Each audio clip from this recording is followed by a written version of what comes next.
The security footage showed everything. A young black woman, moving through a mansion at 3 a.m. Her hands trembling as she opened the safe. The billionaire watching from his bedroom monitor, his finger hovering over the police speed dial. But what happened next? No one saw coming.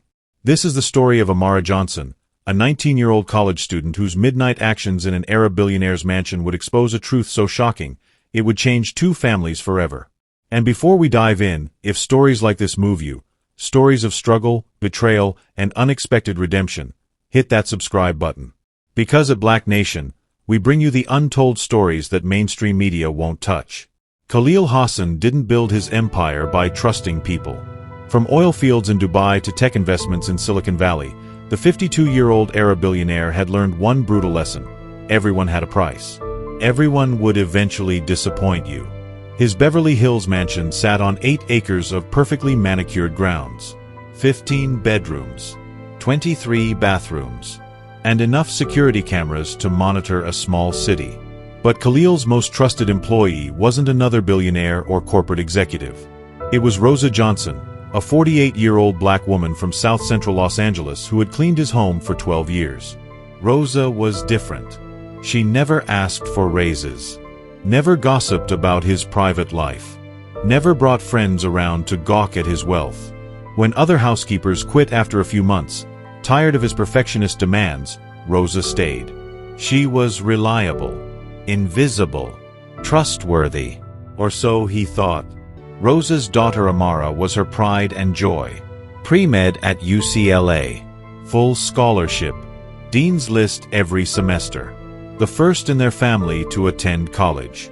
But college costs more than just tuition. And in 2023, even scholarship students were drowning in debt. Amara worked 3 part-time jobs. Tutoring kids after school. Serving coffee at 5 a.m. shifts. Cleaning offices on weekends. She slept 4 hours a night and survived on instant noodles and determination. Her mother Rosa knew the struggle intimately. She'd raised Amara alone after her father walked out when Amara was 7. Every dollar Rosa earned went toward keeping their small apartment and supporting her daughter's dreams. But dreams don't pay for medical school applications, or MCAT prep courses, or the 1,000 little expenses that separate hoping from achieving. What Khalil didn't know was that Rosa had been borrowing small amounts from his household cash fund for months. $20 here, $50 there. Always replacing it from her next paycheck. Always planning to stop. But medical school deadlines don't wait for paychecks. The night everything changed started like any other Tuesday. Rosa had finished her evening shift and returned home to their cramped 1-bedroom apartment.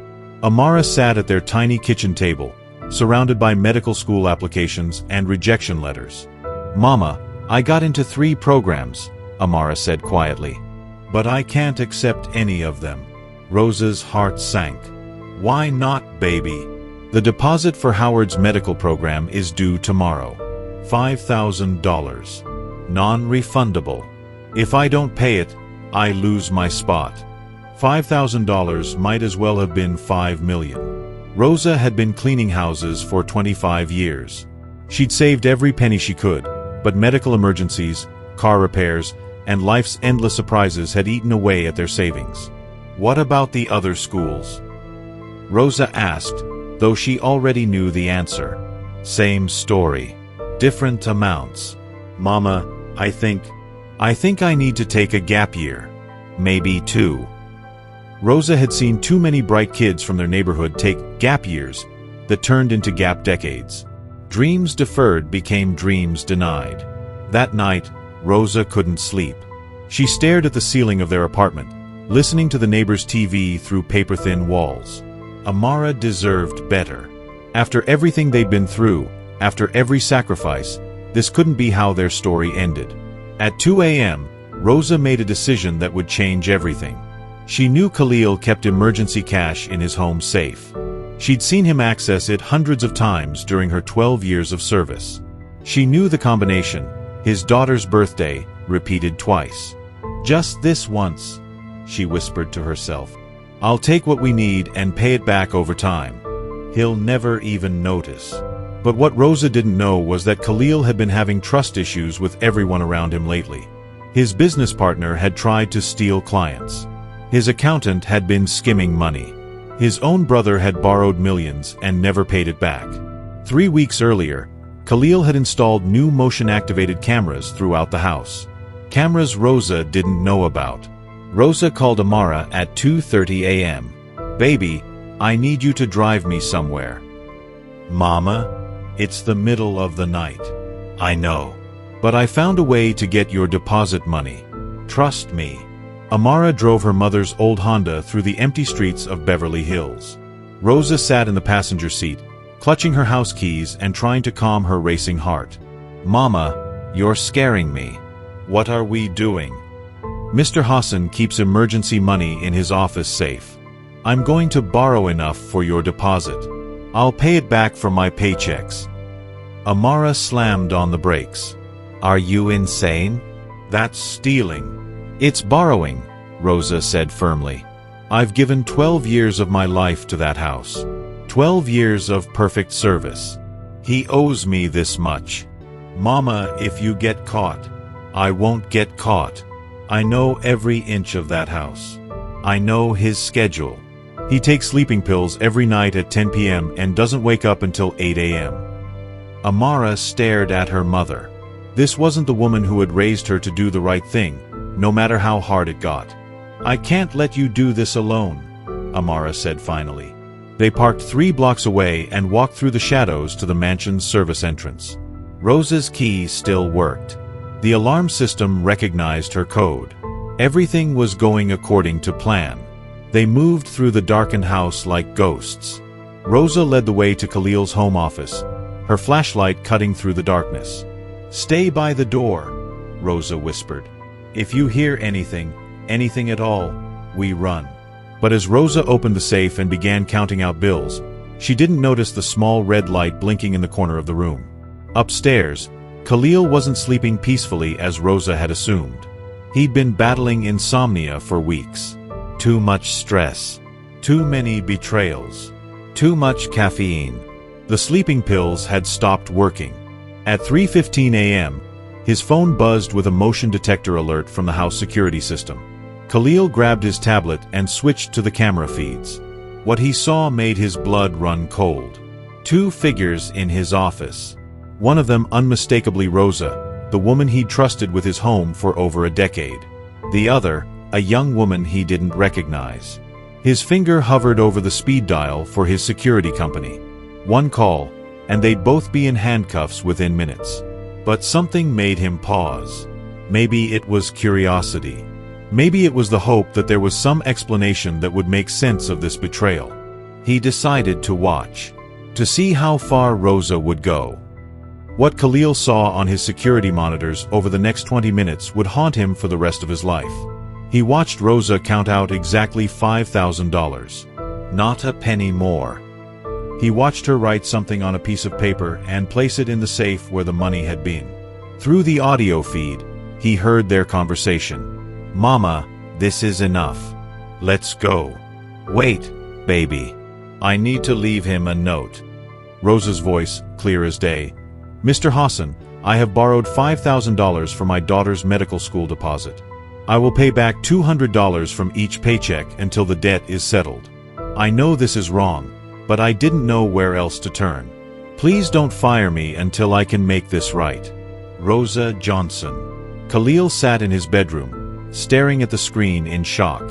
This wasn't the calculated theft he'd expected to witness. This was desperation. This was a mother trying to save her daughter's future. He watched Amara break down in tears.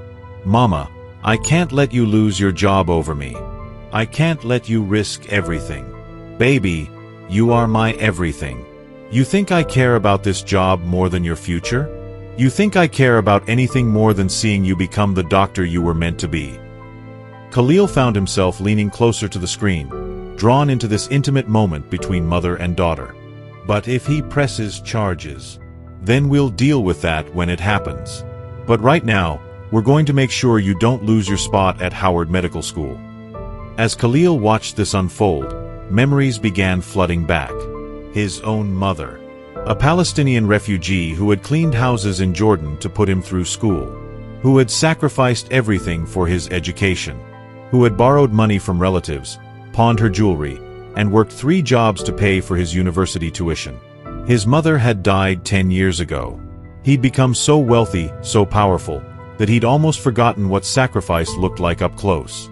But as he watched Rosa and Amara embrace in his office, he remembered. He remembered his mother's calloused hands, her tired eyes, the way she would skip meals to make sure he had lunch money, the way she would borrow small amounts from the family she worked for, always paying them back, always promising it was the last time. Khalil turned off the security system and sat in the darkness of his bedroom, tears streaming down his face. These weren't criminals. This was his mother's story, playing out in real time in his own home. If stories of resilience and unexpected connections move you, make sure you're subscribed to Black Nation, because we're just getting started with this incredible journey. Rosa and Amara made it back to their car without incident. They drove home in silence, both knowing that their lives had just changed forever. At home, Amara transferred the $5,000 to Howard Medical School's payment portal. Her deposit was secure. Her future, at least academically, was saved.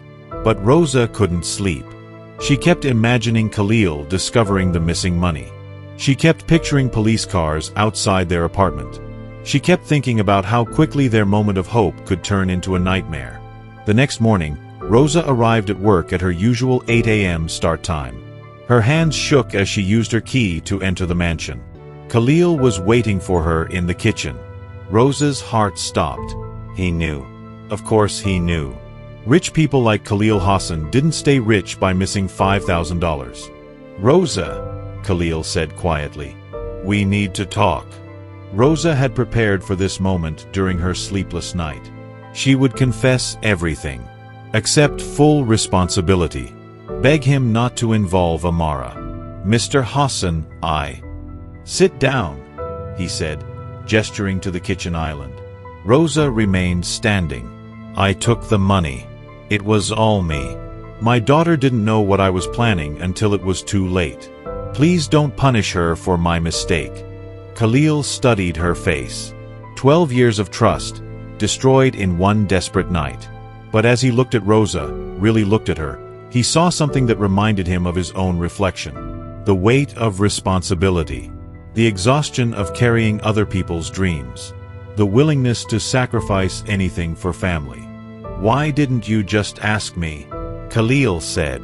The question caught Rosa off guard. "Ask you? For the money? For help? In 12 years, you never asked me for anything. Not once. Why didn't you just explain your situation?"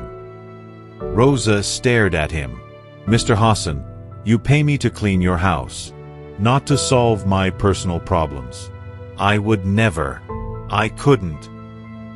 "You couldn't what?" "Trust me. The same way I trusted you with my home, my privacy, my family's safety for over a decade." Khalil reached into his jacket and pulled out an envelope. "This is a cashier's check for $50,000, he said quietly. "It's made out to Amara Johnson." Rosa's legs gave out. She collapsed onto the kitchen stool, staring at the check in disbelief. "I don't understand. It's for medical school. All 4 years. Books, supplies, living expenses. Everything she needs. Mr. Hassan, we can't accept." "Rosa, let me tell you about my mother." For the next hour, Khalil told Rosa about his childhood, about his mother's sacrifices, about the wealthy family she worked for, and how none of them ever offered to help when she struggled. "My mother died believing she was invisible to the families she served. She died thinking her sacrifices didn't matter to anyone except me." Khalil's voice broke slightly. "Last night, I watched you make the same sacrifices she made. I watched you choose your daughter's future over your own security. And I realized I had a chance to do something my mother's employers never did." "What's that?" Rosa whispered. "See you. Really see you. Not just as the woman who cleans my house, but as the woman who raised a future doctor. as someone whose dreams matter just as much as mine ever did. What happened next surprised them both. Instead of accepting the check and returning to their normal employer-employee relationship, Rosa and Khalil began talking. Really talking. Rosa learned that Khalil's empire felt more like a prison some days. That his wealth had isolated him from genuine human connection. That he missed the simple satisfaction of helping someone without expecting anything in return. Khalil learned that Rosa had been accepted to college herself at age 18, but had gotten pregnant with Amara and chose motherhood over education. That she was one of the smartest people he'd ever employed, but had never had the chance to show it. "What would you study?" Khalil asked. "If money wasn't an issue, if time wasn't an issue, what would you want to learn?" Rosa smiled for the first time in days. "Business administration. I've always wanted to understand how companies work. How to build something from nothing." 2 weeks later, Rosa was enrolled in night classes at UCLA's extension program. Khalil had agreed to adjust her work schedule to accommodate her studies. But the transformation went deeper than education. Khalil began seeing his wealth differently. Not as something to hoard or protect, but as a tool for creating opportunities. He started a scholarship program specifically for children of domestic workers. The Rosa Johnson Scholarship Fund would eventually send over 200 kids to college. And Rosa? She discovered that her years of managing Khalil's household had given her skills she hadn't recognized. Budgeting, scheduling, problem-solving, managing multiple priorities under pressure. She was already running a small business. She just hadn't known it. But the most profound change was in their relationship. They moved from employer-employee to something more like family. Rosa still maintained Khalil's home, but now she also helped manage his charitable foundation. She became his advisor on community outreach programs and his connection to the people his wealth could actually help. Take a moment to think about this. How often do we assume we know someone's full story based on their job title or social status? Drop your thoughts in the comments. I read every single one. Meanwhile, Amara was thriving at Howard Medical School, but the experience had changed her in ways she never expected. The story of how her education was funded became a source of both pride and responsibility. She carried the knowledge that Khalil's generosity had made her dreams possible, and that her mother's courage had opened the door. During her second year, Amara started a mentorship program connecting medical students with children from working-class families. She wanted other kids to see that becoming a doctor was possible, even when their parents cleaned houses or worked multiple jobs to make ends meet. "I used to be embarrassed that my mom was a housekeeper," Amara told her mentor group one evening. "I thought it made me less worthy of being in medical school with kids whose parents were doctors and lawyers." "What changed?" asked Marcus, a 15-year-old whose mother worked as a hotel cleaner. "I realized my mom didn't clean houses because she wasn't smart enough to do something else. She cleaned houses because she was smart enough to do whatever it took to give me opportunities she never had." Amara's story began spreading through social media. A young black woman whose housekeeper mother had risked everything for her education, and whose Arab employer had responded with unprecedented generosity. But the story that went viral wasn't the one people expected. It wasn't about a generous billionaire saving a poor family. It was about two families recognizing their shared humanity across lines of race, class, and culture. It was about a mother's love transcending fear. It was about an employer choosing compassion over punishment. It was about the ways that privilege can be used to lift others up instead of keeping them down. 5 years later, the impact of that midnight decision was still expanding. Rosa graduated with her business degree at age 53. She started her own company, Johnson Family Services, providing household management for wealthy families while ensuring fair wages and educational benefits for all employees. Her first client? Khalil Hassan, who happily paid triple her old salary for the same services, plus benefits and a profit-sharing plan. Amara completed medical school with honors and chose to specialize in family medicine, with a focus on serving underserved communities. She opened her practice in South Central Los Angeles, the same neighborhood where she and her mother had struggled to make ends meet. Many of her patients were domestic workers, nannies, and housekeepers who had never had a doctor who understood their lives. "Dr. Johnson gets it," said Maria Santos, one of Amara's regular patients. "She knows what it's like when you can't take time off work to see a doctor." She knows what it means when someone in your family is sick and you have to choose between medicine and rent money.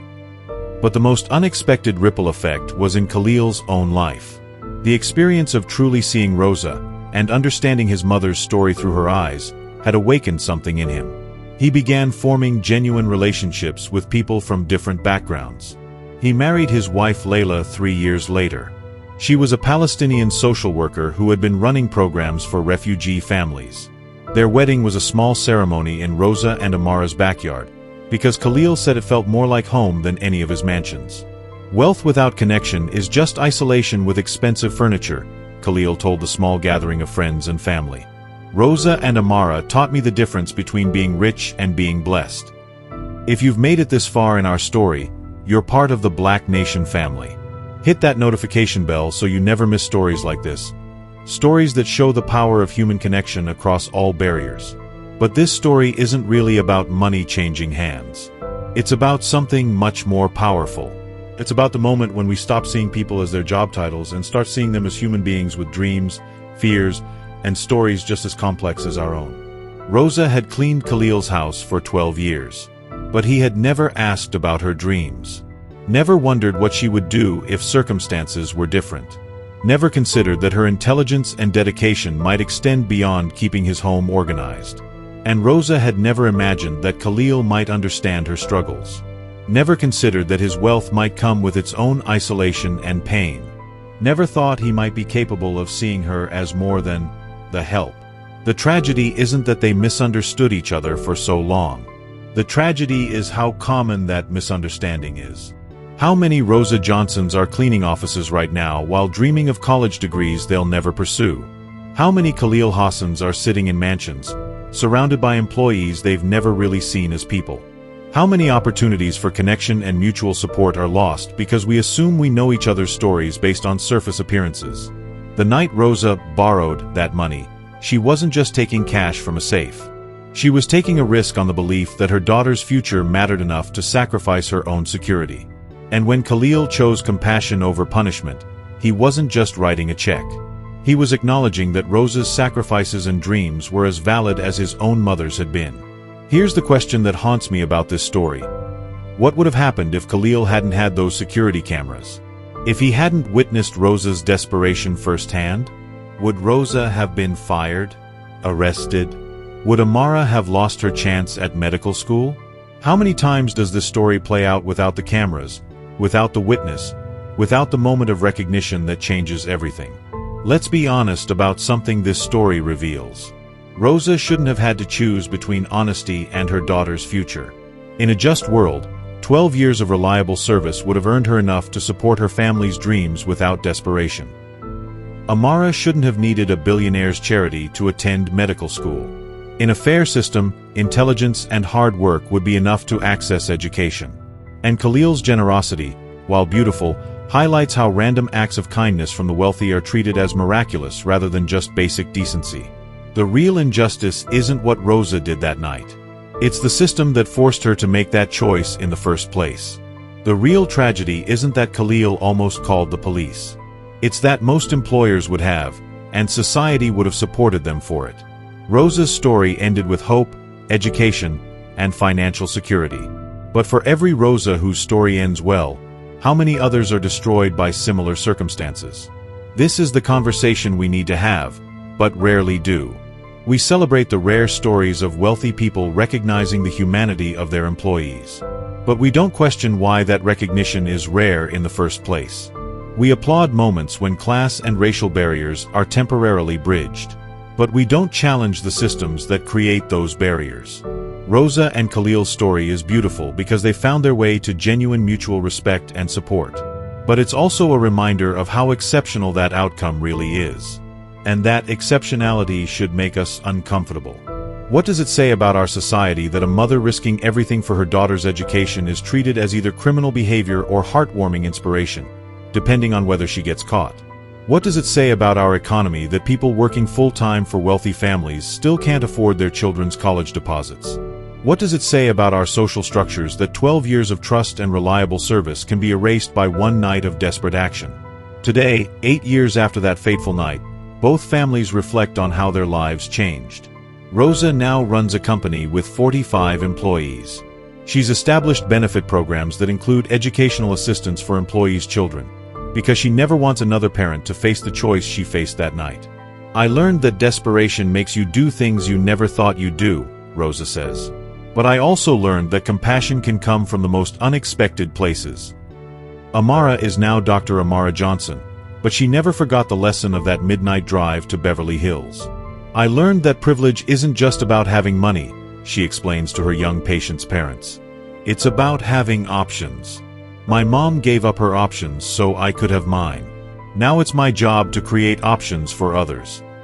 Khalil has changed too. His mansion still sits on 8 acres in Beverly Hills, but it's no longer a fortress of isolation. It's become a gathering place for Rosa's extended family, a venue for scholarship award ceremonies, a home where the children of housekeepers, gardeners, and nannies come for tutoring programs run by medical students from Howard University. "That night taught me that security cameras can't protect you from the most dangerous thing of all," Khalil says. "Loneliness. Disconnection from the people whose lives intersect with yours every single day." The Rosa Johnson Scholarship Fund has now sent 847 students to college. But Khalil is most proud of a different statistic. 90% of the families he employs now have children enrolled in higher education. It turns out that when you pay people enough to pursue their dreams, and when you see them as full human beings instead of service providers, amazing things happen, he says. But perhaps the most powerful change is the simplest one. Every Christmas, Rosa and Amara join Khalil and his family for dinner. Not as employees or beneficiaries, but as family. They share stories, argue about politics, celebrate successes, and support each other through challenges. The same kitchen where Rosa once confessed to borrowing money is now where Amara announces her engagement, where Khalil shares his business concerns, where Rosa gives advice on everything from hiring practices to family conflicts. "People always ask me about that night," Rosa says. "They want to know if I regret it, if I would do it again." "And what do you tell them?" Amara asks. "I tell them that sometimes the most desperate moments of your life lead to the most unexpected blessings. But I also tell them that no parent should have to choose between honesty and their child's future." Before we wrap up this incredible journey, let me ask you something. What would you have done in Rosa's position? What would you have done in Khalil's? Share your thoughts in the comments. These conversations matter. Here's what this story teaches us that goes beyond one night, one family, one moment of crisis.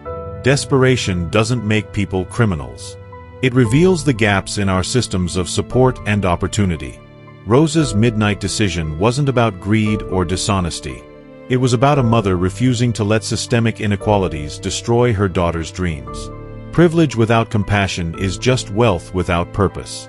Khalil's money only became meaningful when he used it to bridge the gap between his comfort and Rosa's struggle. True security doesn't come from cameras and alarm systems. It comes from genuine relationships with the people in your life. The trust that Rosa and Khalil built after that night was stronger than the trust they'd had before it, because it was based on seeing each other fully. Sometimes the people closest to us are the ones we know the least. Rosa worked in Khalil's house for 12 years before he understood her dreams.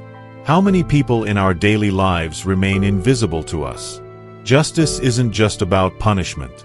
Sometimes it's about understanding why people make desperate choices and addressing those root causes. Khalil could have had Rosa arrested. Instead, he chose to understand why she felt she had no other options. This is the kind of story that stays with you long after the video ends. It challenges us to look at our own relationships, our own assumptions, our own opportunities to see people more fully. And if this story moved you, if it made you think differently about the people whose lives intersect with yours, then make sure you're subscribed to Black Nation. Because we're here to bring you stories that don't just entertain, they transform. Stories that show us the power of human connection across every barrier society tries to build between us. Stories that prove that sometimes, the most beautiful endings come from the most desperate beginnings. Stories that remind us that we're all more than our job titles, our bank accounts, or our moments of crisis. We're all human beings, carrying dreams and fears and love and hope. And sometimes, if we're very lucky, we find people who see us fully and choose compassion over judgment. That's the real lesson of Rosa and Khalil's story. That's the legacy of one desperate night that changed everything. And that's why their story, our story, continues. Thank you for joining us on this journey through an extraordinary story of struggle, betrayal, and unexpected redemption. If Black Nation's storytelling moves you, hit that subscribe button and ring the notification bell. Share this story with someone who needs to hear it. And remember, every person you encounter has a story worth knowing. Every relationship has the potential for deeper understanding. Every moment of crisis can become a moment of transformation.